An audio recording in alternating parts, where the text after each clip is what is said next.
Chat. What's that word? What's that word? Finna, yeah, finna watch the next video. What I'm finna do? Circumstances led to an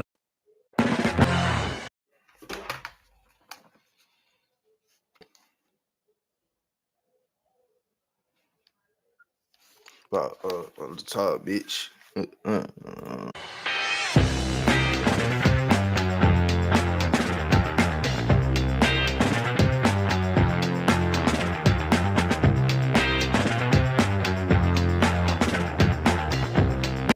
unthinkable act. Jamarian Lawhorn. Hold on.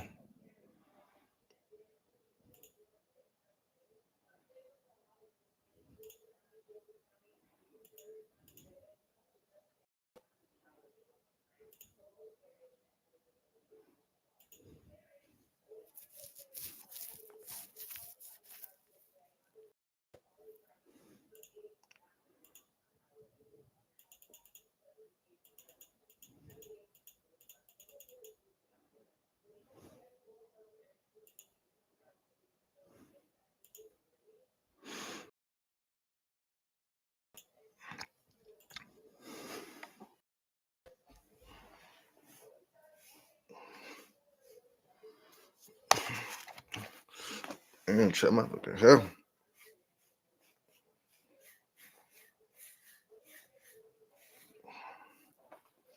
Trying to get it right.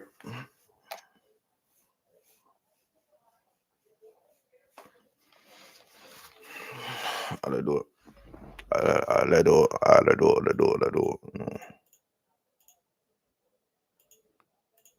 Jamarian was just 12 years old when he stabbed 9-year-old Connor Verkerke on a Kentwood Elementary School playground in 2014.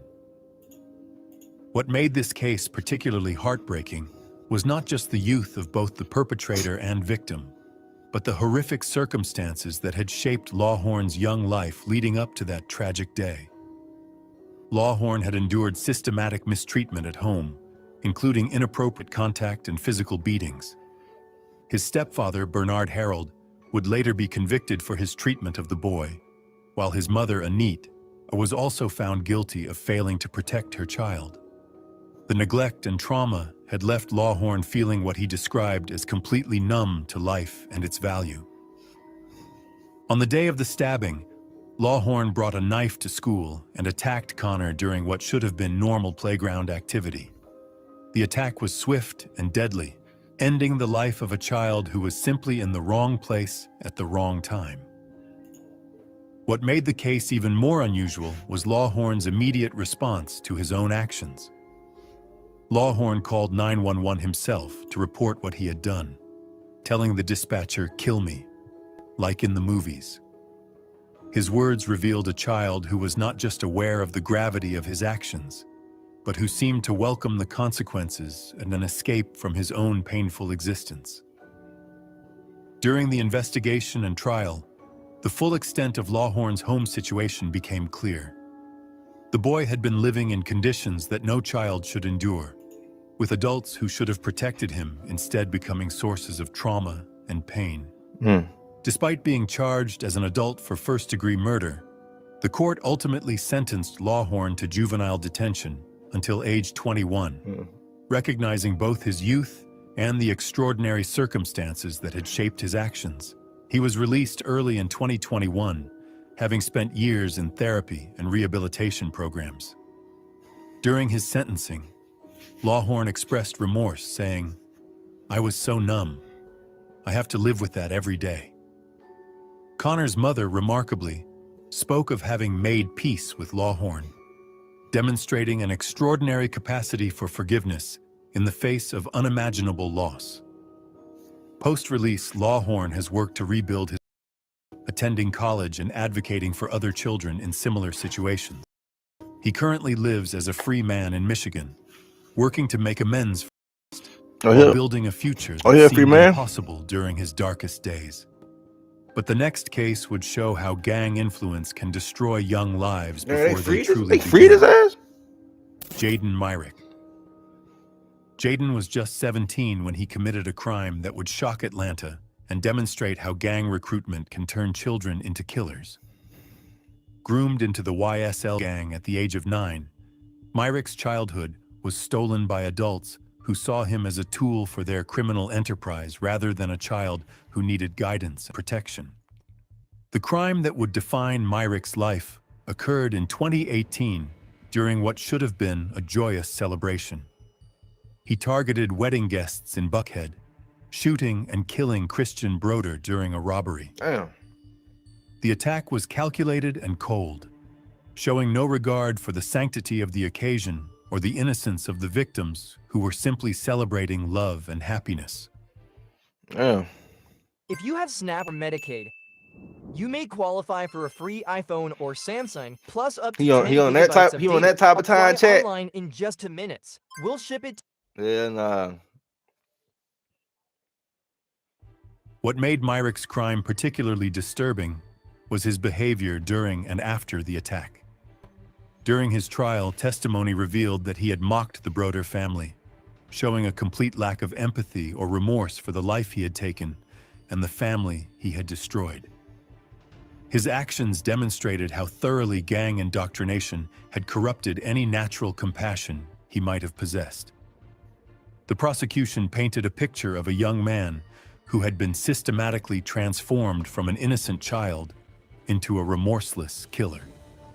Prior arrests and involvement in gang activity showed a pattern of escalating criminal behavior that had been building throughout his adolescence, culminating in the ultimate crime of taking another person's life.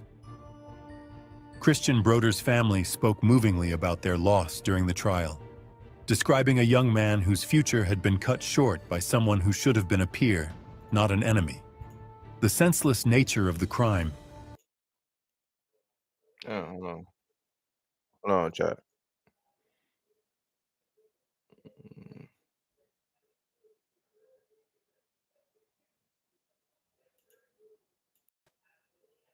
Myric's values beyond recognition.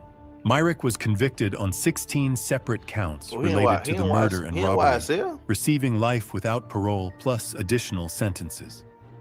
Damn. The district attorney emphasized that the verdict for citizens, not gangs, represented a community's refusal to accept gang terror as inevitable. Myrick's case became entangled in the broader YSL RICO prosecution that would later involve high-profile defendants.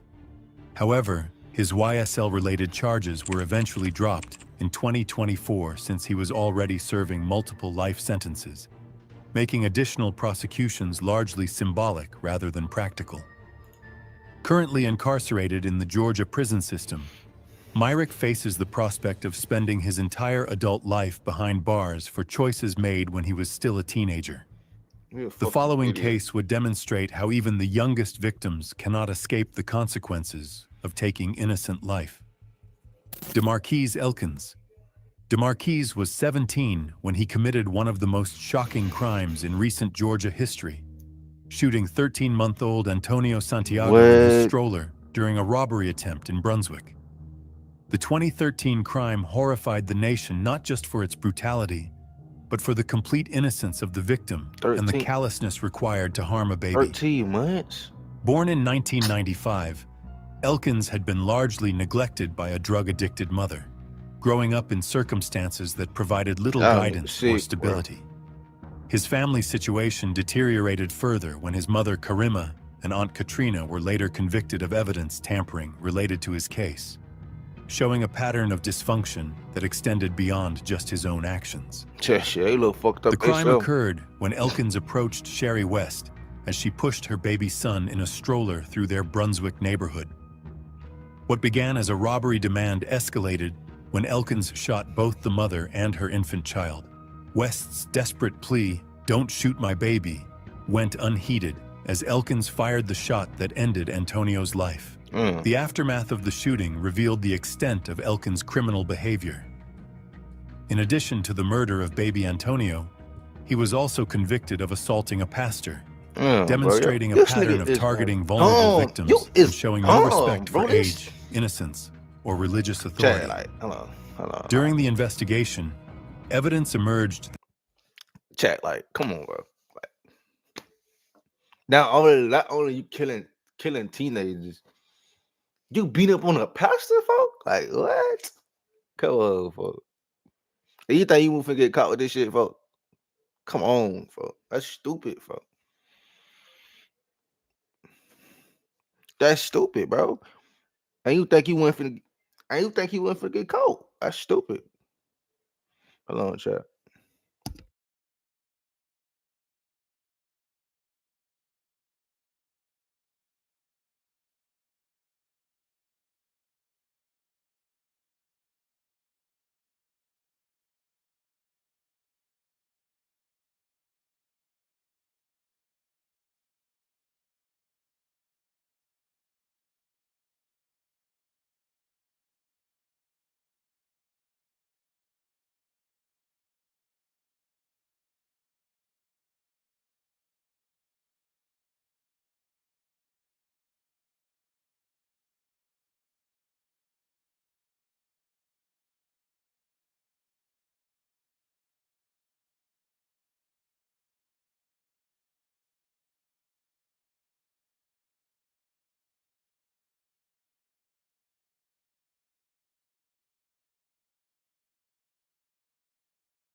Or religious authority. During the investigation, evidence emerged that painted Elkins as someone who had chosen a criminal path despite opportunities for different choices. Elkins was convicted in 2013 and sentenced to life without parole plus 125 years, ensuring he would never be released from prison. The district attorney called his actions an inhumane act, words that seemed inadequate to describe the shooting of a toddler, but reflected the prosecutor's struggle to find language for such an unprecedented crime. In 2019, the Georgia Supreme Court ordered a review of Elkins' sentence in light of changing juvenile justice standards. This nigga is dumb. Though no resolution has been reached. Okay, where you been? I've been chilling, man. I'm back though, man. I'm back. I'm finna drop a couple videos. I'm finna drop some videos and shit. I'm just on this whole stream right now. Y'all stay tuned though. The videos gonna come out real soon. You hear me?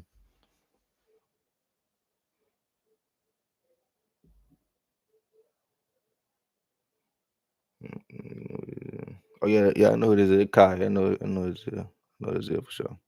As of 2025. Kai. The ongoing legal proceedings reflect broader societal debates about whether even the most serious juvenile offenders deserve the possibility of eventual redemption. Elkins is currently housed at Macon State Prison in Georgia, where he serves his sentence among Georgia's most dangerous criminals. This nigga here is dumb. He's an idiot. The next case takes us to New York, where a promising student's life was cut short in a senseless attack. Luciano Lewis. Luciano was 14 when he participated in the robbery and stabbing death of 18-year-old Barnard College student Tessa Majors in Manhattan's Morningside Park in December 2019. What you been on, Kai? New York City and highlighted the intersection of urban violence with the lives of promising young people just beginning their adult journeys. Tessa Majors was a freshman at Barnard College, full of potential and dreams for her future. She was walking through Morningside Park when she encountered Lewis and his accomplices, who had decided to commit robbery that evening. What should have been a routine walk through a familiar neighborhood became a fatal encounter with teenagers who saw her only as a target. Lewis, potential college student Tessa Majors, serves his sentence where a promising student's life was cut short in a senseless attack. Luciano Lewis. Luciano was 14 when he participated in the chilling, making money, with music. Oh yeah, for sure that. I just made a little song last night. It's straight up with my fault with a little bit. I made a little song last night. robbery and stabbing death of 18-year-old Barnard College I've student been making Tessa music too, Majors in type shit. Manhattan's Morningside I don't Park be posting this in shit December 2019. The crime I just shocked be New rapping York for City real, for and real. highlighted And the looks like shit. intersection of urban violence with the lives No. of promising young people just beginning their adult journeys. Tessa Majors was a freshman at Barnard College, full of potential and dreams for her future. Manhattan's Morningside. Yeah, he got you stabbing folks and shit.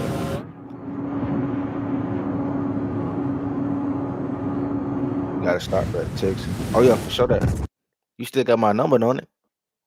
Park in December Robert, 2019. Yeah. The crime shocked New York City and highlighted the intersection of urban violence with the lives of promising young people just beginning their adult journeys. Stabbing them. Tessa Majors was a freshman at Barnard College. She was sick. Full of potential and dreams for her future. She was walking through Morningside Park when she encountered Lewis and his accomplices, who had decided to commit robbery that evening. What should have been a routine walk through a familiar neighborhood became a fatal encounter with teenagers who saw her only as a target. Lewis, along with two other 14-year-olds, approached Majors with the intention of robbing her. I know you got my Instagram or some When shit. she resisted their demands, the situation escalated to stabbing, ending the life of a young woman whose only crime was being in the wrong place at the wrong time. The randomness of the attack made it even more terrifying to the community. The investigation that followed revealed 3 teenagers whose lives had been shaped by what defense attorneys called a broken system. Lewis's background showed the influence of urban environments where children often grow up too fast and learn to see other people as either threats or opportunities, rather than fellow human beings deserving of respect and compassion. That's crazy. During the legal proceedings, Lewis accepted responsibility for his role in Major's death, acknowledging that his intention to commit robbery had led directly to her murder. His attorney argued that he was a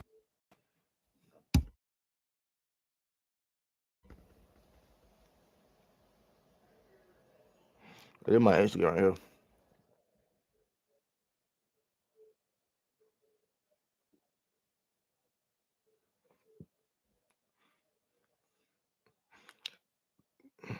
You can see it type shit.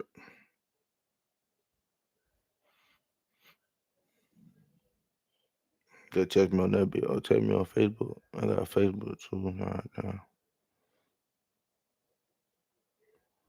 Hold on.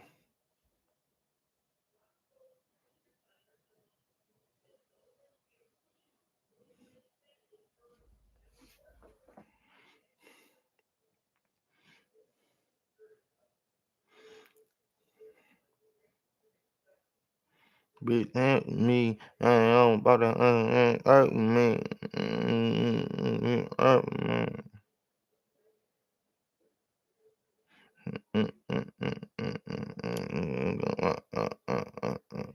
The top, bitch. Yeah. I need my motherfucking head done, folks.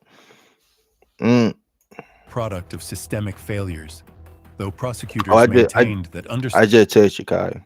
Understanding the causes of his behavior didn't excuse the consequences for his victim. My shit muted. Lewis pleaded guilty to charge of murder and robbery and was sentenced to 9 years to life in prison. The sentence reflected 9 years ain't enough, bro. And the seriousness of Not his for crime, trying to rob offering kill the a 14-year-old. theoretical possibility of eventual release, Get that nigga, while get that ensuring nigga, he get that would nigga spend life, his folks. entire adolescence over and with. early adulthood incarcerated. Get that nigga life, folks. The Majors family, devastated by Get that their nigga loss, life, folks. provided victim impact that's statements crazy. that emphasized not revenge but the profound grief of losing a daughter whose life had barely begun. Their focus on Tessa's potential rather than anger toward her killers I would've liked his demonstrated ass. remarkable Death- dignity in the death face of penalty his unimaginable ass. loss. Lewis is Oh, currently shame me, serving his Kai. sentence in the New York prison system, where he will have years to contemplate the number to brief Kai, moments though. that I ain't destroyed no Kai, 2 fuck it. lives. Tessa's through death and his own through incarceration. His case closed in 2022, but the questions it hands on your raised knee, about bitch, urban twerk youth for me. violence and the vulnerability of college students continue to resonate in discussions about public safety and juvenile justice. Shit must be But nice to Lewis have wasn't somebody the send me only that teenager challenge, involved man. in Tessa's death. They want His some of that accomplice motherfucker faced an crazy. even harsher sentence. Rashawn Weaver. Rashawn, also 14 at the time of the attack, was the one who actually wielded the knife that ended Tessa Major's life. Huh? What? Weaver Hold on. justice. I'm thinking. Hold on. I'm But the thinking. questions it raised about urban youth violence and the vulnerability of college students Little continue to Paris, resonate in and Leo discussions Paris. about public safety and juvenile He in the hook in justice. his head. Beat up. But Lewis wasn't the only teenager involved in Tessa's death. His accomplice faced an even harsher sentence. Rashawn Weaver. Oh, he. Rashawn, also 14 at the time of the attack, was the one who So how old actually these niggas wielded now? the knife How that old these ended niggas Tessa now? Major's life. While his accomplice Lewis had This nigga participated was in the 14 robbery, back then. This nigga it look. was Weaver who crossed the ultimate line. This nigga was 14 back then. This nigga look 30. This nigga look 30, bro. The one who actually wielded the knife that ended Tessa. Man, this is that's crazy. Folks were 14 and putting shit down. Folks were 14. I think other dude was 18. Around that time, I was nah. See, y'all just gotta chill, folks. Like, come on now. Stabbing the Barnard Y'all, student y'all 4 young niggas be times, tweaking for that. ensuring that what began as a theft would end as This a nigga was murder. 14 years old. What the fuck? Weaver's background reflected many of the same systemic failures that had shaped his co-defendant's life. Niggas out just stabbing motherfuckers. His father was fucking over their incarcerated, life.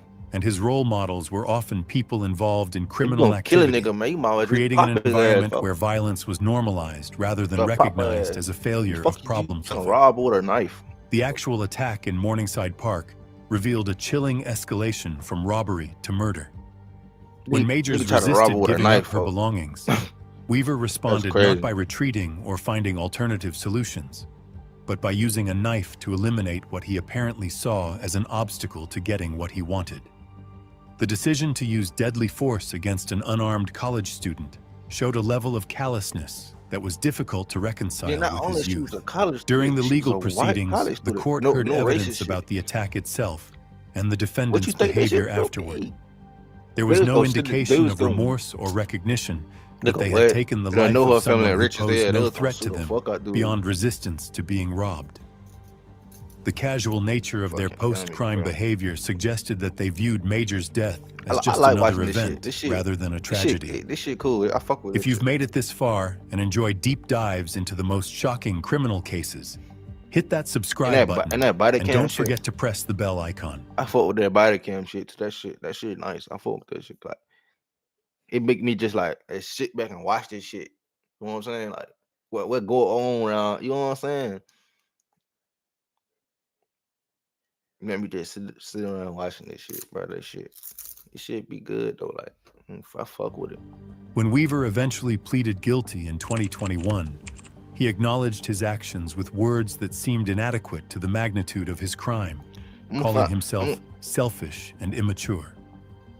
His defense team continued to emphasize that he was a symptom of a broken system, while prosecutors focused on the finality of his victim's fate. Let me see real quick.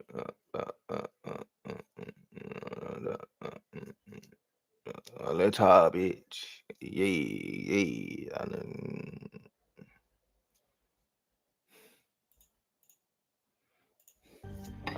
Weaver received a sentence of 14 years Hey, to life in Kai. prison, reflecting the court's assessment that he bore greater responsibility as the person who actually inflicted the fatal wounds.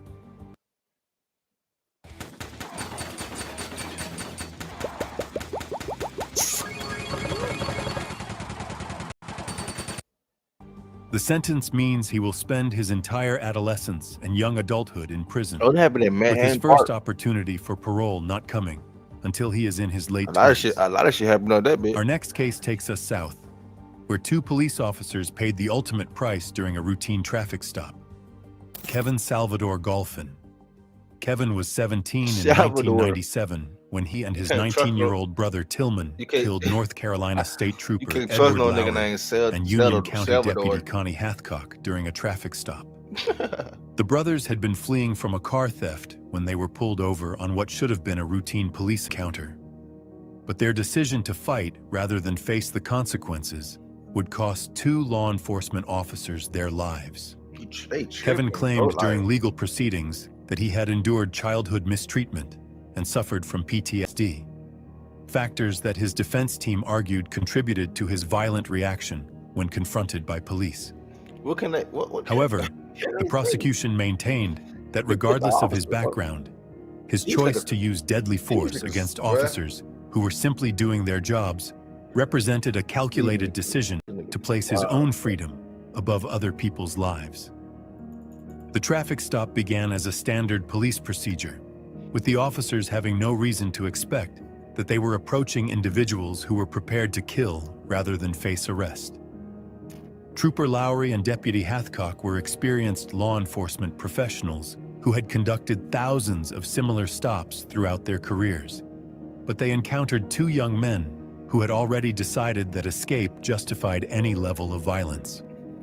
The investigation that followed revealed the brothers' criminal activity and their decision to flee rather than face the consequences of their actions. The case went through multiple legal proceedings over the years, with Kevin's original death sentence eventually being vacated due to changes in juvenile death penalty law, but his life sentence remaining in place. Kevin's life sentence, without the possibility of parole, was upheld by North Carolina courts in 2024, Yeah, he ain't getting ensuring that he will spend the rest of his life in prison for his role in the double murder. Yep. Parole was Folks specifically not getting denied, out. with the court emphasizing the particularly heinous Folks nature say, of killing law enforcement officers Okay, I who know. were simply performing their duties. The families of both slain officers opposed any possibility of parole for the Golphin brothers, arguing that the premeditated nature of their resistance and the ultimate loss of 2 lives warranted permanent incarceration. Kevin Golphin remains incarcerated in the North Carolina prison system, where he has now spent more years behind bars than he had lived as a free person when he committed his crimes. But our next case would achieve even greater notoriety on a national scale: Lee Boyd Malvo. Lee was just 17 when he participated with John Allen Muhammad in the DC sniper attacks of 2002, a 3-week reign of terror that left 10 people dead and 3 wounded across the Washington metropolitan area. The case shocked the nation not just for its random targeting of innocent civilians, but for the revelation that one of the killers was still a teenager. Born in 1985 in Jamaica, Malvo had lived an unstable childhood before falling under the influence of Muhammad, who became a father figure to the abandoned teenager. Muhammad systematically indoctrinated Malvo into his twisted worldview, transforming a vulnerable child into a willing participant in mass murder. The relationship demonstrated how predatory adults can exploit young people's need for guidance and belonging. The sniper attacks terrorized the greater Washington area for weeks, with victims selected apparently at random while going about their daily activities.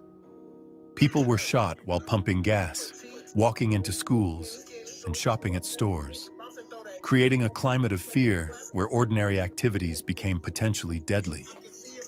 The randomness of the attacks made everyone feel vulnerable, as there seemed to be no way to predict or avoid becoming a target. Malvo and Muhammad were eventually arrested at a rest stop after a tip from the public-led law enforcement to their vehicle, ending the attacks but beginning years of legal proceedings to sort out responsibility between the adult mastermind and his teenage accomplice. The investigation revealed the extent of their planning and the cold calculation behind attacks that had seemed random to the terrified She public. gonna call him baby boo. During the attacks, Malvo served as both shooter and lookout, She gonna call him fully baby boo. participating in Muhammad's campaign of terror rather than serving as a reluctant She or gonna call him coerced baby participant. boo.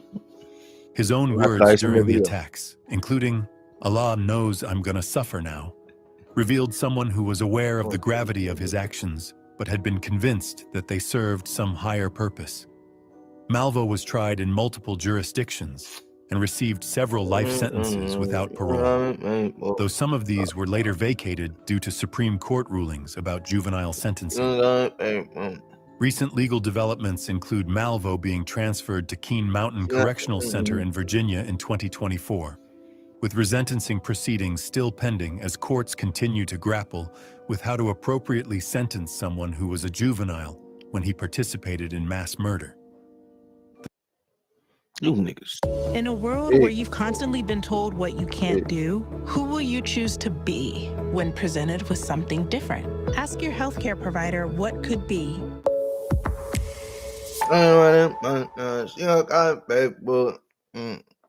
Games went downhill when they got rid of cheats. She don't call me baby boy. WeMod gives you dozens of cheat codes for thousands of games. I could walk you through all of them. The next case brings us to Michigan and one of the youngest killers in American legal history, Nathaniel Abraham. Nathaniel made legal history in 1997 when he shot and killed 18-year-old Ronnie Green Jr. at the age of just 11, making him one of the youngest people ever charged with murder in the United States. The case raised fundamental questions about criminal responsibility and whether a child so young could truly understand the finality and gravity of taking another person's life. The shooting occurred in Pontiac, Michigan, when Abraham fired a rifle at Green from a distance, ending the life of a young man who was simply in the wrong place at the wrong time. There you go.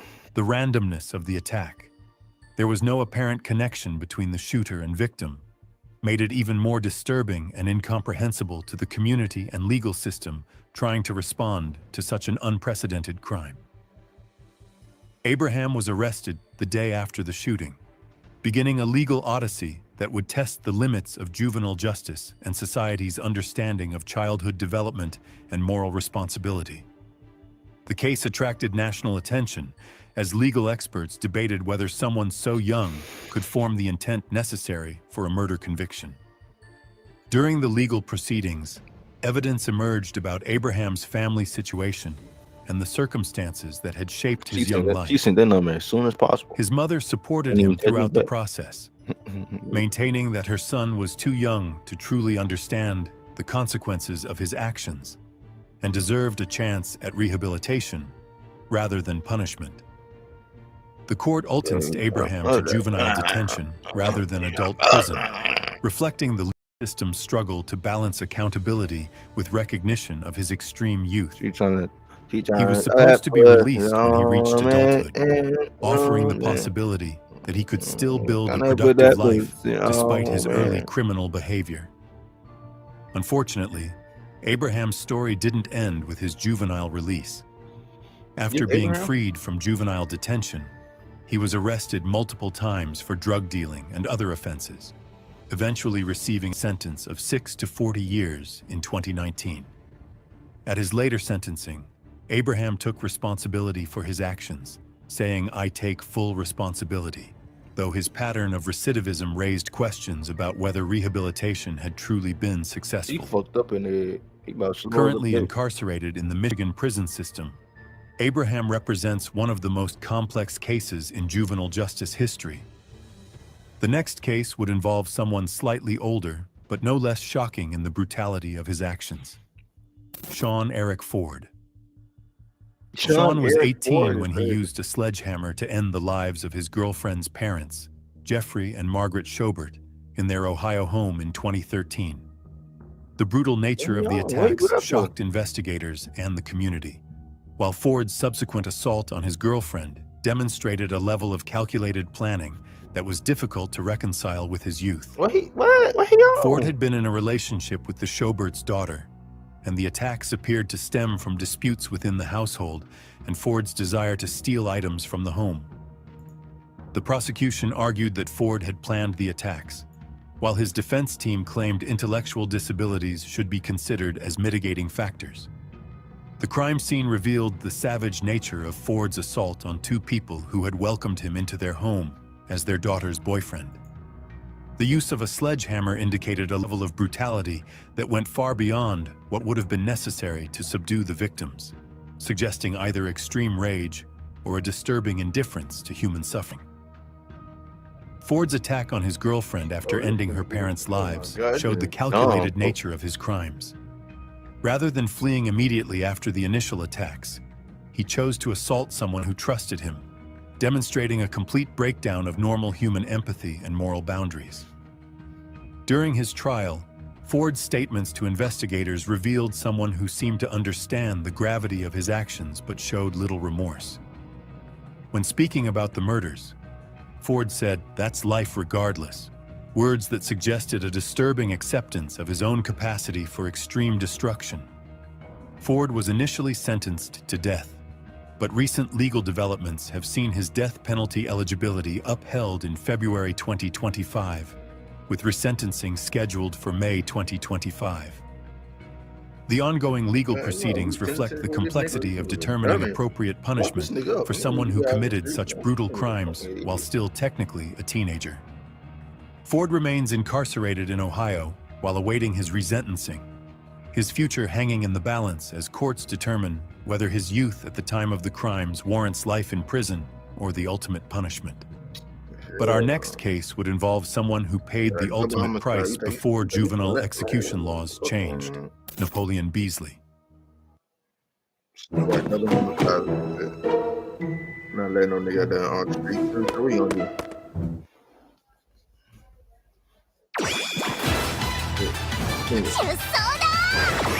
Yeah. Napoleon was 17 when he shot and killed federal judge John Luttig's father during a... Nigga, what is up, bro? Y'all niggas is dumb. You shot a judge, folk? What?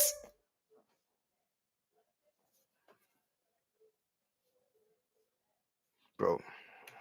Napoleon was 17 when he shot and killed federal judge John Luttig's father during a carjacking in Tyler, Texas in 1994. His case would become historically significant as one of the last juvenile executions before the Supreme Court banned the practice, representing the end of an era in American capital punishment. Born in 1976, Beasley was described by some as an intelligent young man who had made a catastrophic choice that would define and ultimately end his life. The carjacking that led to John Luttig's death was merely an end to the practice, representing the end of an era in American capital punishment.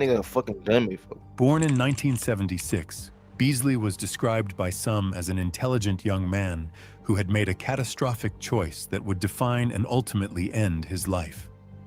The carjacking that led to John Luttig's death was motivated by Beasley's desire to steal the victim's Mercedes, showing how material desires had overcome any moral considerations about the value of human life. The crime occurred when Beasley and accomplices approached Luttig in his driveway, demanding his car keys. When Luttig resisted or was perceived as resisting, Beasley made the decision to shoot him, ending the life of a man whose only crime was owning something that Beasley wanted to steal. The investigation that followed relied heavily on testimony from Beasley's accomplices, who provided evidence about his role in the planning and execution of the carjacking.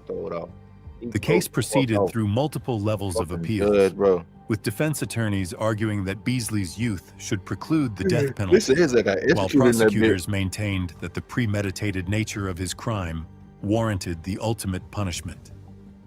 Beasley's case attracted national attention as advocates on both sides of the juvenile death penalty debate used it to argue their positions. Those opposed to executing juveniles pointed to brain development research suggesting that teenagers cannot fully understand the consequences of their actions, while supporters of capital punishment argued that some crimes are so heinous that age should not provide protection from society's ultimate sanction. Beasley was executed in 2002, making him one of the last juvenile offenders put to death before the Supreme Court banned the practice in 2005. His last words reflected the moral complexity of his situation. "No one wins tonight. Is killing right?" Words that seem to acknowledge both his own guilt and questions about the state's response. The execution took place despite appeals from various quarters, including some who argued that Beasley had shown genuine remorse and growth during his time. Oh, hold on, fam. Free elite, free kid.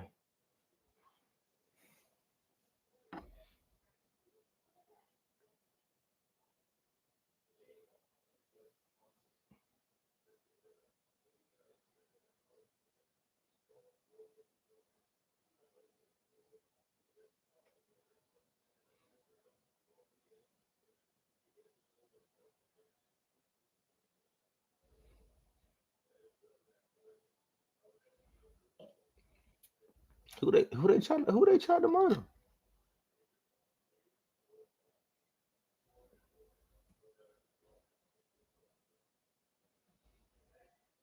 Mind you, these Hoover boys.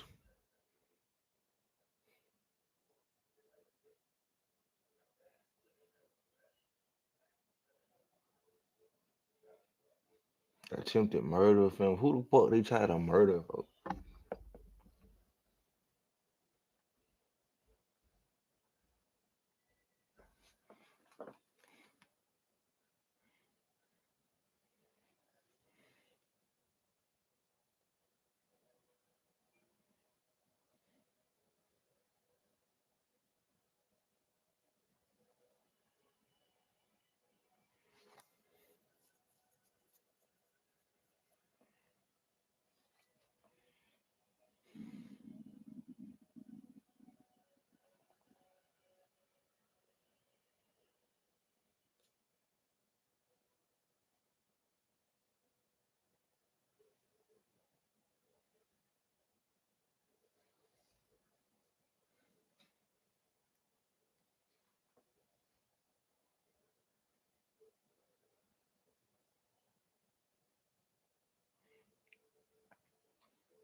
Bro, you in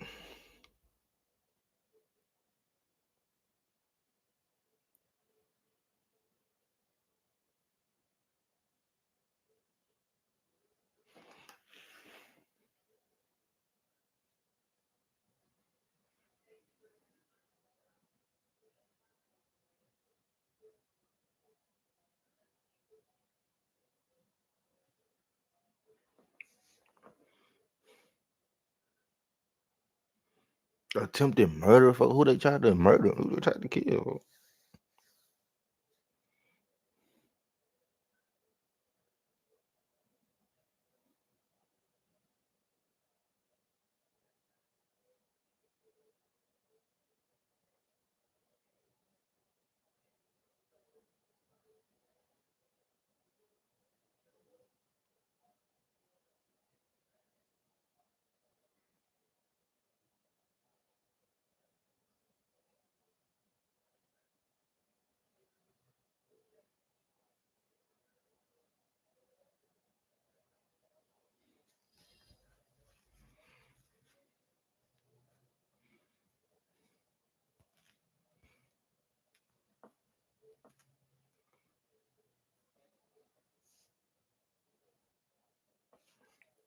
Time on death row.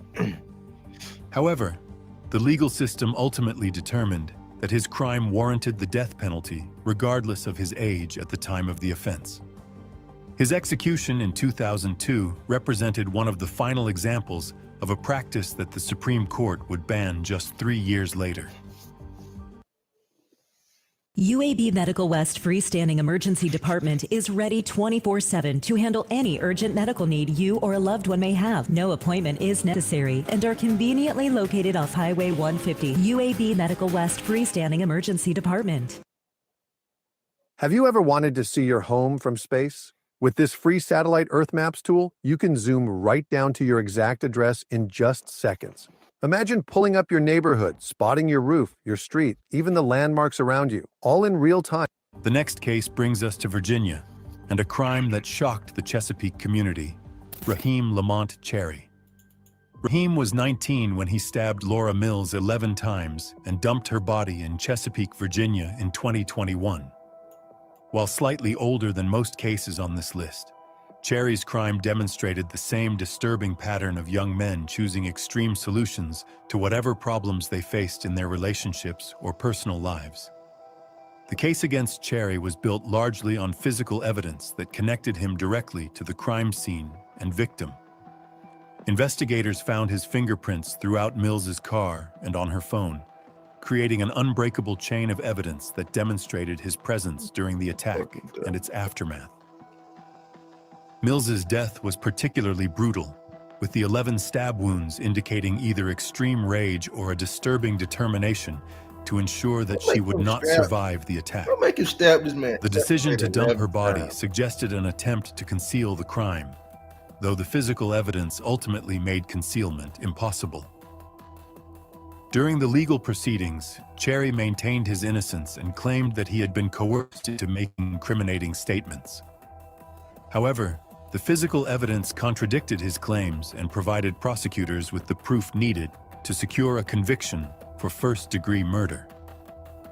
The prosecution emphasized that regardless of any disputes or problems Cherry might have had with Mills, nothing justified the level of violence he had used against her.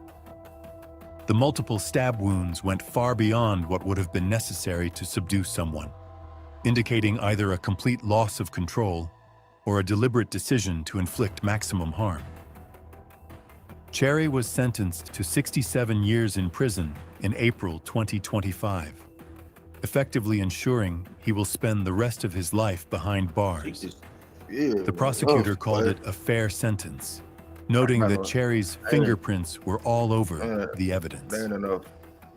The sentence reflected the court's assessment that Cherry posed a continuing danger to society and that the brutal nature of his crime warranted essentially a life sentence. At 19, he had already demonstrated a capacity for extreme violence that suggested rehabilitation might be impossible or ineffective. Cherry is currently serving his sentence in the Virginia prison system, where he will have decades to contemplate the brief moments of violence that defined his adult life before it truly began. Our next case takes us to New York, in one of the most influential juvenile crime cases in American history, William Boskett. William was 15 when he committed 2 murders during subway robberies in New York City in 1978. Crimes that would ultimately lead to fundamental changes in how the state handles violent juvenile offenders. His case became so significant that it directly inspired New York's Juvenile Offender Act, earning him the distinction of being the young person whose crimes changed an entire legal system. Born in 1962 in Harlem, Boskett grew up in circumstances that seemed designed to create a criminal. He was subjected to inappropriate treatment by his grandfather and lived in an environment where his father, Butch, had also killed 2 people, creating a generational pattern of violence that seemed almost inevitable given the family dynamics.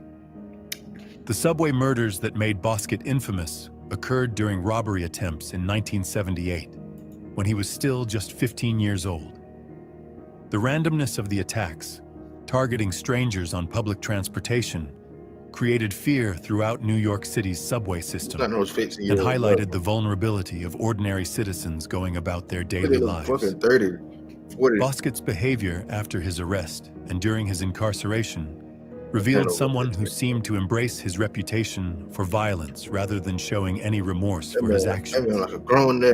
His mother's philosophy, which she expressed as to get respect, be the toughest, appeared to have shaped his worldview in ways that made rehabilitation extremely difficult. During his time in juvenile facilities and later adult prison, Boskett continued to engage in violent behavior, including stabbing incidents and arson that demonstrated his ongoing danger to both staff and other inmates. His inability to adapt to any institutional setting suggested that his violent tendencies were deeply ingrained rather than situational responses to specific circumstances. Boskett received multiple sentences of 25 years to life for his various crimes, making his earliest possible release date around age 99.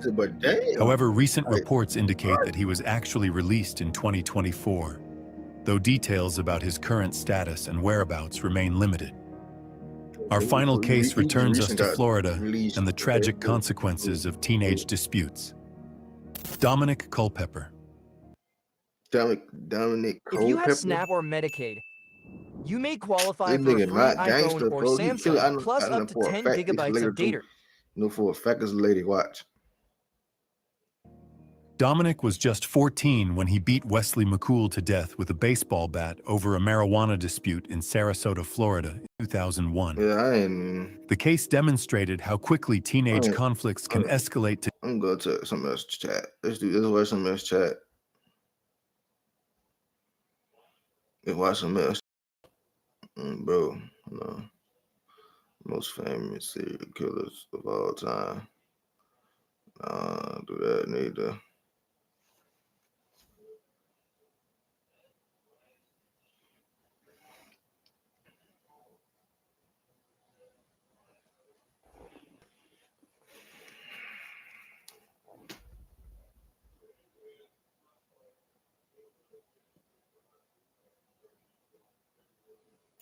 I want to know what happened to At little just bro. 12 years old, he thought his age would shield him from a brutal crime. Yeah, I Christopher know what you Atkins did, joined Christopher. two teens I in know a what the fuck triple you did. murder that shocked Florida, mocking justice with a deadly plan, until the courtroom delivered a twist that changed everything. This is the chilling tale of a child turned killer, where betrayal runs deeper than blood. Don't let this horror fade into silence. Subscribe to uncover every dark detail or tell us why you'd ignore these victims' cries.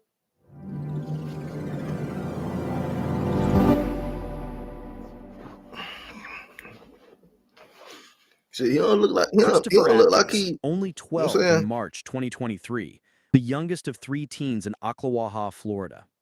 Alongside Robert Robinson, 17, and Taj Bruton, 16, he ran with a crowd tied to car burglaries and licks, slang for robberies. Atkins, described as quiet but impressionable, carried a stolen gun influenced by older teens. Robinson, with a history of theft, and Bruton, labeled the orchestrator by prosecutors, led the group into a Orchestrator? deadly spiral. All three were entangled in crime, but Atkins' age made his role the most shocking.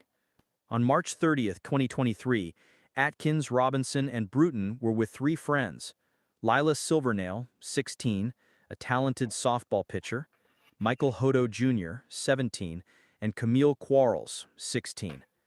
What began as a night of burglaries turned into a nightmare. Lila was found shot in the head near a dumpster, Damn. barely alive, dying soon after. Michael was discovered the next day, shot in the head on a roadside. Camille was found April 1, shot twice, stuffed in the trunk of Lila's submerged car. The trio turned on their friends in a chilling execution-style betrayal, leaving a town in horror.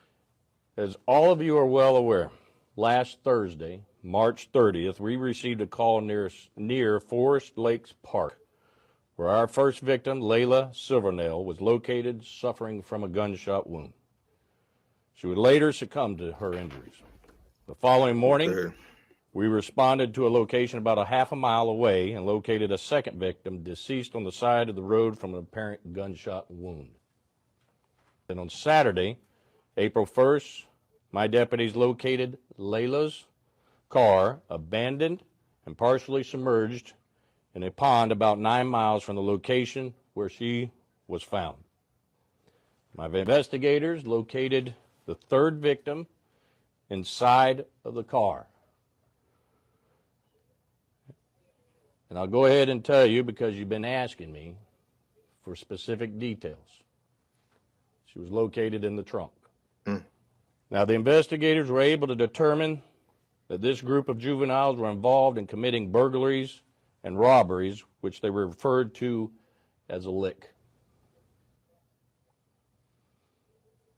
Now, although we had out there that was gang related, we have nothing specific to say that it was any rivalry or anything to such that cause. But however, each and every one of them, in some shape or form, is associated with a gang. Basically, simple terms, there is no honor among thieves. And at some point, these three individuals turned on our three victims and murdered them. Two of them right there.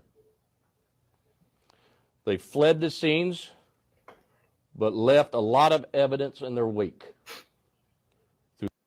Sheriff Billy Woods used phone records, over 200 tips, and forensics to track down Atkins, Robinson, and Bruton.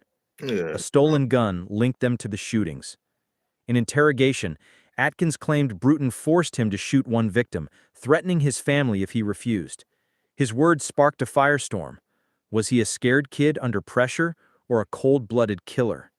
That is right. I continue to dig through these documents tonight, and according to this arrest report, the 3 teenage victims were involved in illegal activities with their 3 suspected killers before the suspects turned on them and dumped their bodies.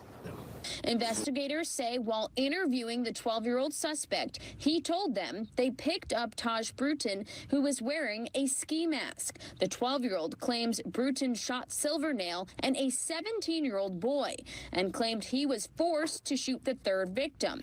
The arrest report said, quote, the juvenile defendant advised he was told to shoot victim blank or his family would be killed. And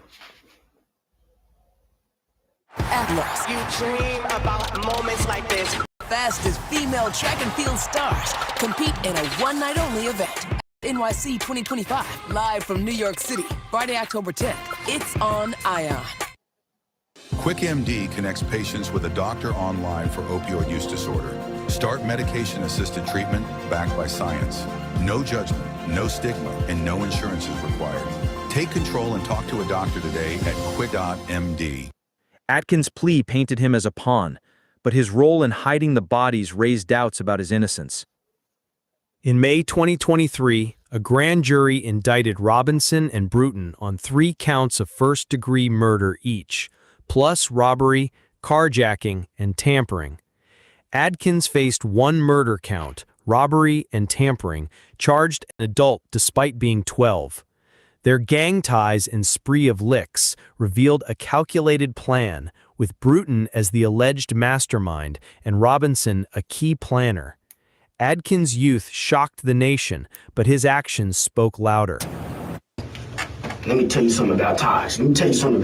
Taj tell you he's finna do something, and you decide not to do it with him, then I probably would have died with them. So were you afraid of Taj that night? Because if I did not do what Taj wanted me to do, I would have died that night with them. Taj is that bad? Robinson's interrogation revealed a hardened teen, dodging questions, but evidence tied him to all 3 murders. Killers this young could be anywhere. Don't stay blind. Subscribe to expose the darkness. In April 2025, Adkins, now 14, pleaded guilty to 1 murder count, agreeing to testify against Robinson and Bruton. His betrayal stunned the courtroom, painting him as both victim and villain. Robinson pleaded no contest in June, while Bruton, the alleged orchestrator, also pleaded guilty. Adkins' youth didn't shield him. Prosecutors also pleaded no contest in June, while both victim and villain. Robinson pleaded no contest in June, while Bruton, the alleged orchestrator, also pleaded guilty. Adkins' youth didn't shield him. Prosecutors called his actions callous, despite his claim of coercion. Three people got their life taken away for no reason. Atkins addressed the packed courtroom, telling the victims' families he feels bad, but he never did say he was sorry. I got a good soul, good mind, good heart.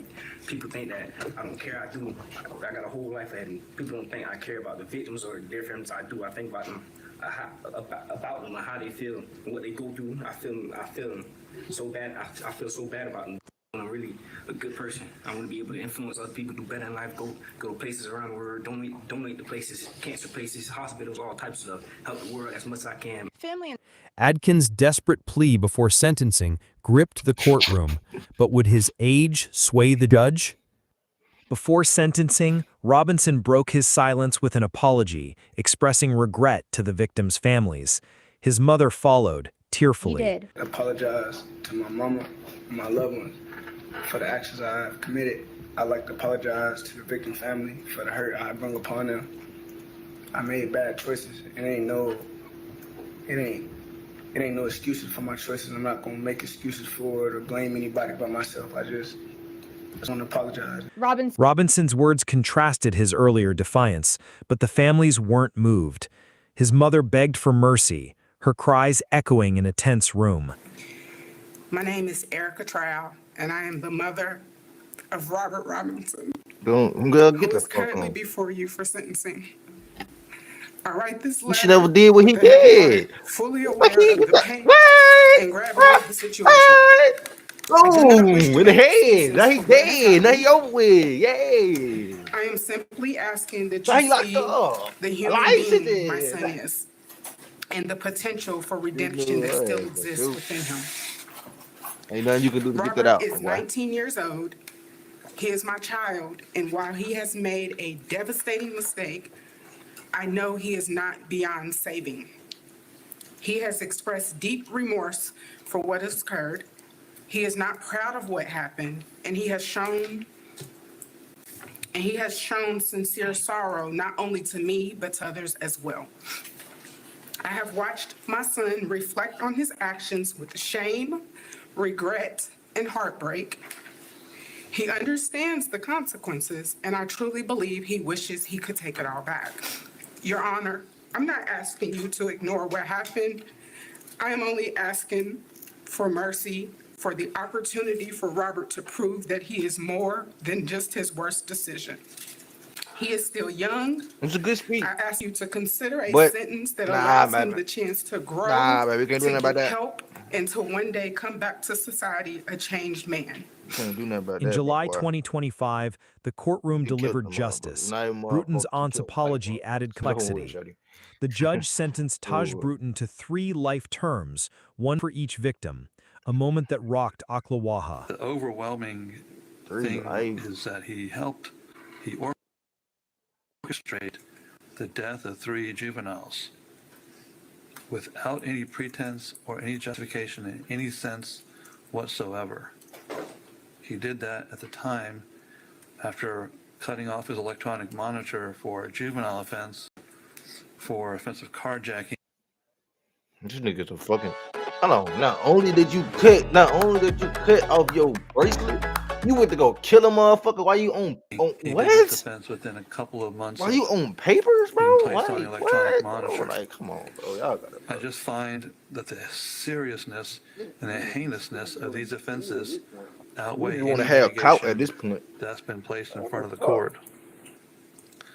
For the homicide offenses, What type of nigga is you, gang? there's really only You cut one off your sentence that is appropriate bracelet case. just to go kill a motherfucker, And that kill 3 sentence motherfuckers that like that. shall receive is a life sentence What? for each of his homicide offenses.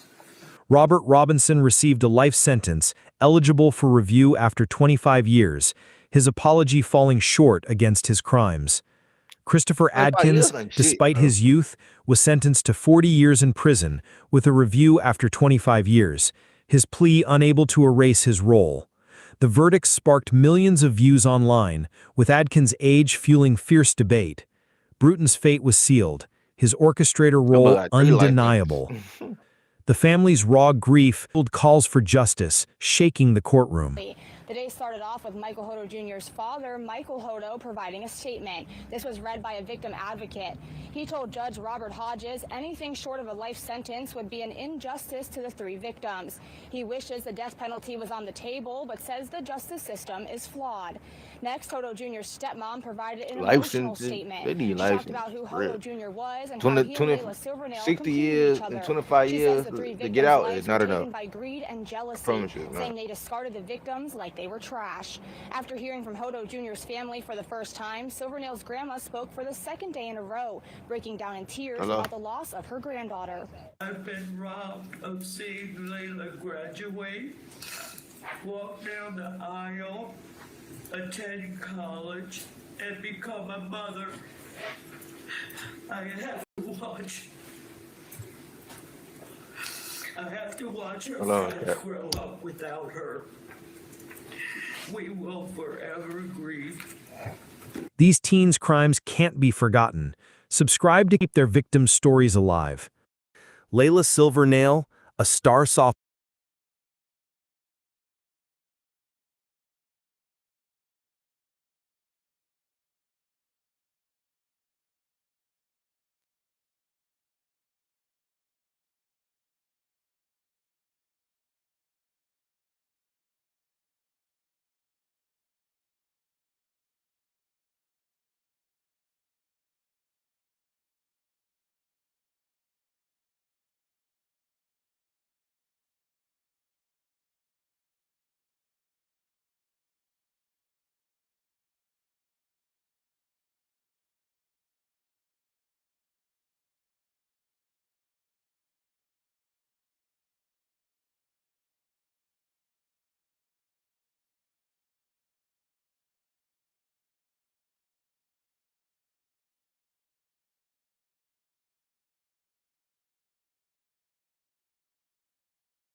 I'm finna go get some eat real quick. 5, 10 minutes, 10 minutes.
softball pitcher, Michael Hodo Jr., and a scarred community.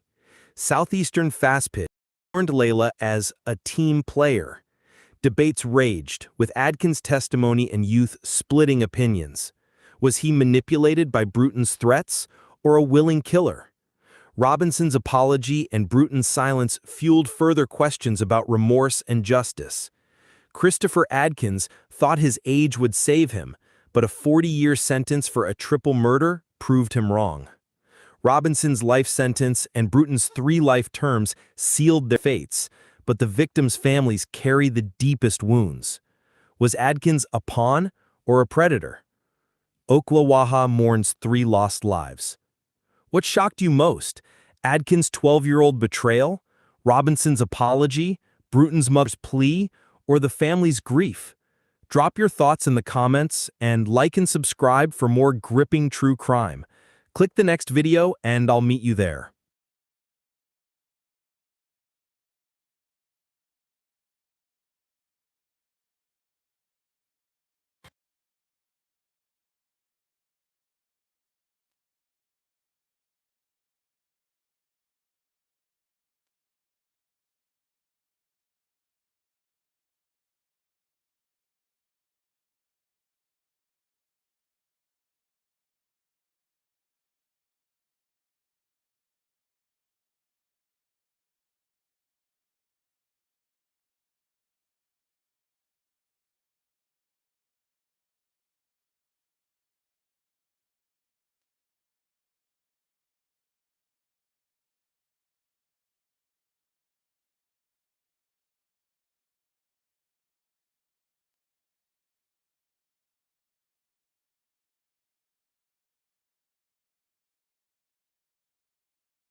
Disclaimer: this video is an educational documentary with intent to educate and entertain the viewers. I am not accusing anyone of doing anything illegal. Everything in this video is based off documented public information gathered through research on the internet. All footage and music is covered under fair. 2 killed this afternoon in a drive-by shooting just feet away from the mall. Tonight, Baton Rouge police are still trying to find those suspects who got away. Tavarius, people nearby the shooting tell me they heard and counted about 70 guns. We be sipping shit, no I be at wall. This is listen like 32, they cut though. Well, Katie, since 6 o'clock, we have learned information about that deadly shooting and the 2 victims, just teenagers, who were killed. He went by the name of True Bleeder, Baton Rouge rapper 18-year-old Dante Dorsey, one of the victims shot and killed while in a car Friday afternoon on Blue Bonnet Boulevard at Bacardi Avenue.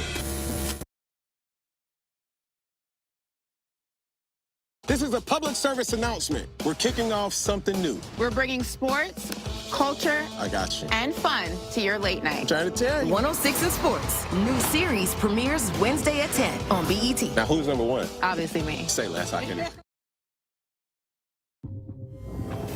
The choice is clear. This is your destiny.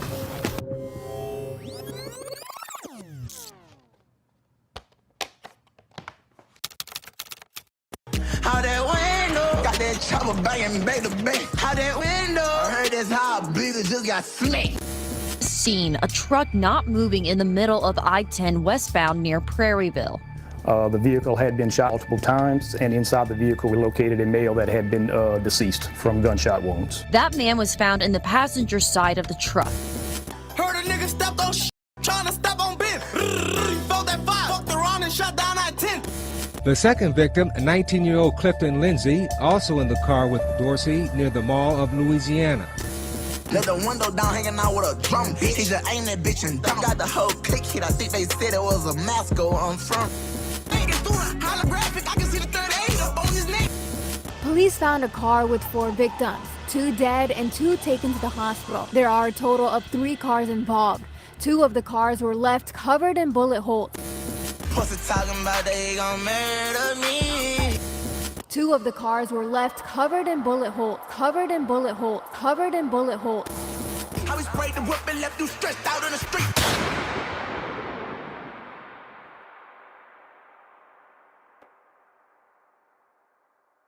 Baton Rouge, the capital city of the state of Louisiana.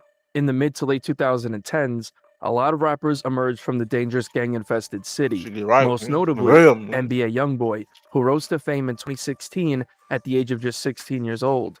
Youngboy's from the north side of Baton Rouge and reps his group NBA, which is his record label. Youngboy's street gang goes under a different name. 4K Trey is the set that Youngboy and other members of NBA are affiliated with. 4K Trey reps a green bandana, which is due to their slime identity. Slime is a slang term that dates all the way back to the early 2000s, when Noriega dropped a song called Hit Me Slime. The term was made mainstream by Young Thug in the early 2010s when he started using terms like slat and slime on his records. Slat stands for slime love all the time. It has never been revealed by Youngboy himself or anyone affiliated with the gang what 4K Trey actually stands for. Fans speculate that it could mean forever killing them, or for Kentrell, which is Youngboy's government name. Nobody knows. What Youngboy does make clear on some records is that he is actually a blood as well. In the music video for Murder Business, green and red bandanas can be seen, even intertwined with each other. Another street gang located in the north side of Baton Rouge went by the name the Bleeders, or 100K. The Bleeders are mainly active in 2 north side hoods, Glen Oaks, or Oaktown, and Zion City. The members of the Bleeders were originally with a rap crew from Glen Oaks called Jungle Music, until a member by the name of Kendall Dorsey, aka Mun, was shot and killed in March of 2014 at rapper Fredo Bang's birthday party in Baker, Louisiana. Mun was the older brother of Bleeders member True Bleeder, who would end up putting the Bleeders on the map in the rap scene. They originally called their group Moneyway in tribute to their fallen brother, but eventually changed the gang name to the True Bleeders, which would be shortened to just the Bleeders. According to a member of the Bleeders named Co-Bleeder, he claimed that he and NBA Ben 10 were actually cooler when they were younger. Hey, that nigga. You know that nigga Ben 10 was like my best friend, you hear me? Damn, word. That was my best friend. Like growing up type shit? My real best friend, my right hand man. Nonetheless, in the year of 2020, True Bleeder would really begin taking his rap career seriously at the age of just 17 years old. He originally went under the stage name Moneyway D. On February 20th, 2020, he dropped his first mixtape, which was a collaboration mixtape with Moneyway Day, who would later be known as Real Bleeder. During this time, the Bleeders were in the middle of an extremely deadly gang war with another gang in Baton Rouge by the name of the Vultures, which, just like the Bleeders, is another feared gang in the streets of Baton Rouge. The Vultures have close ties with NBA and 4K Trey. Youngboy's younger brother, B-Way Youngie, is said to be closely affiliated with the Vultures. B-Way bangs Goblin Gang, aka Six the Crew. That's why he uses the number 6 a lot, even having a mixtape titled 6 Ways to It and a song called Six the Crew. He also has a song titled Goblin Gang, and even replaced the B with the number 6. The Goblin Gang is said to be a branch of the Vultures. P. Youngin, who signed to the NBA label in 2020, is also said to have some close ties with the Vultures. It's not exactly clear how the beef between NBA and the Bleeders started, but many speculate that it started due to the fact that NBA is closely affiliated with the Bleeders' biggest ops in the Vultures. True Bleeder even liked one of NBA Ben 10's Instagram posts in December of 2020. The beef between NBA and the Bleeders would fully kick off in late 2021. On December 2nd, 2021, it was reported that around 11:30 p.m., police were called to a scene where a truck was not moving in the middle of I-10 westbound near Prairieville. According to deputies, the vehicle had been shot up multiple times, and inside the vehicle appeared to be a deceased male that had been shot and killed. Quote, the vehicle had been shot multiple times, and inside the vehicle, we located a male that had been deceased from gunshot wounds. There was also said to be another passenger in the truck who was taken to the hospital and is expected to survive his wounds. It was later revealed that these two individuals that were victims of the shooting were NBA Ben 10 and his cousin Marvin Batiste, with Ben 10 surviving the attack, but his cousin sadly passed away. With the tragic loss of NBA Ben 10's cousin Marvin, it was now war between the Bleeders and NBA. So sweet, so easy on the eyes, but hideous on the inside. Her life's been lies, but can't hide. I'm a furious, but take it down. Take it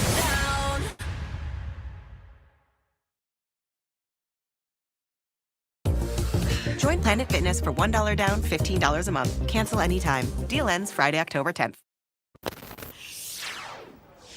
Law enforcement blocked off the lanes of I-10 near Highway 73 for several hours after they discovered a man shot to death inside a pickup truck. Around 11:30 last night, Ascension Parish deputies were called to this scene, a truck not moving in the middle of I-10 westbound near Prairieville. The vehicle had been shot multiple times, and inside the vehicle we located a male that had been deceased from gunshot wounds. That man was found in the passenger side of the truck. Authorities say the driver was also taken to the hospital with gunshot wounds. He's expected to survive. Neither one are from Ascension Parish. They are both from the greater Baton Rouge area. Just a month after the shooting on January 13th, 2022, Real Bleeder and the rest of the crew dropped a track called Pick Your Partner Up. The title of the song is very telling. Throughout the song, they're disrespecting dead ops, possibly referring to NBA Ben 10's cousin, Marvin Batiste. Like fuck the internet, we get you dropped, no we pulling off. What the six spin no bitches make you pick your partner. A couple of weeks later, on January 28th, P. Youngin dropped his mixtape Cam. On this is a track titled Die From Corona, where he would take direct shots at the Bleeders. He referenced 5'4" Don Dada, then mentioned the Bleeders by name. Shots up in his face, he ain't no real Don Dada. You a tell truth, you ain't no Bleeder, never was shot. The next month, on February 25th, 2022, True Bleeder and NBA Ben 10 would end up running into each other on Clubhouse. Gangsters on my shit, go get a hat, nigga. Who you ever shoot? I ain't kill nobody. I'm pushing me. Stop talking like that, then, nigga. Fuck wrong, man. I'm a hoe. You can't talk like that, man. I'm a hoe. To talk like that, cause why? I'm a hoe, and nigga know where I'm at though. I'm a hoe, but nigga know where I'm at though. Never did. You ain't even got a feeling nigga you a hoe. We know that already, bro. That nigga never did nothing but talk good as a bitch. I'm saying. Not y'all about never even shot one of his ops before. Not y'all kicking 10. They be them same niggas getting whooped from South. Who said that us kicking 10? Who said that? But you can go with them. Just 2 days later, on February 27th, 2022, True Bleeder, who was the face of the Bleeders, co-Bleeder, 5'4" Don Dada, and Bleeder affiliate Clifton Lindsay were at the Mall of Louisiana. They even ran into female fans who posted photos with True Bleeder online. Unfortunately, these would be the last photos of True Bleeder ever taken. According to co-Bleeder, he tried warning his brothers that they were staying in the mall too long and should leave, knowing the kind of beef that they were involved in at the time, but they didn't listen to his advice. And later that day, it was reported that 2 teens were killed in a drive-by shooting outside the Mall of Louisiana. According to the news, an 18-year-old aspiring rapper who was among two people killed in a hail of gunfire near the Mall of Louisiana Friday afternoon. Police swarmed the intersection of Bluebonnet Boulevard and Bacardi Avenue around 1:30 p.m. after an unidentified shooter opened fire from a vehicle near the entrance of the mall parking lot. 4 people were inside the car targeted by the shooter, which was covered in bullet holes when officers arrived. 2 of them died at the scene, and the other 2 were taken to a hospital with serious injuries. Police said that the shooting stemmed from a feud between, quote, violent groups. The attackers reportedly left their own bullet-ridden car behind and were picking up in a separate getaway vehicle. We believed they planned this, BRPD spokesperson said Friday. Baton Rouge Police Department later identified the 2 killed as 19-year-old Clifton Lindsay and 18-year-old Dante Dorsey, a local rapper who also went by the name True Bleeder. The 2 surviving victims were 21 and 19 years old, police said. According to Co-Bleeder, during the shooting, True Bleeder hopped out the car and tried to shoot back, which resulted in the car crashing into a pole, as seen on the photos taken by authorities. This caused the 2 survivors, Co-Bleeder and 5'4" Don Dada, to ditch the car and flee the scene.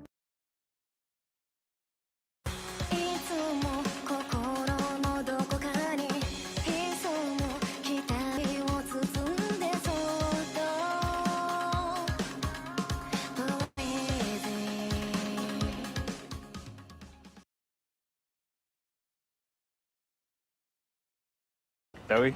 Yeah. From meeting for coffee Megan, I love you. to meeting the family. At Credit One Bank, we believe having the credit and rewards for the little moments today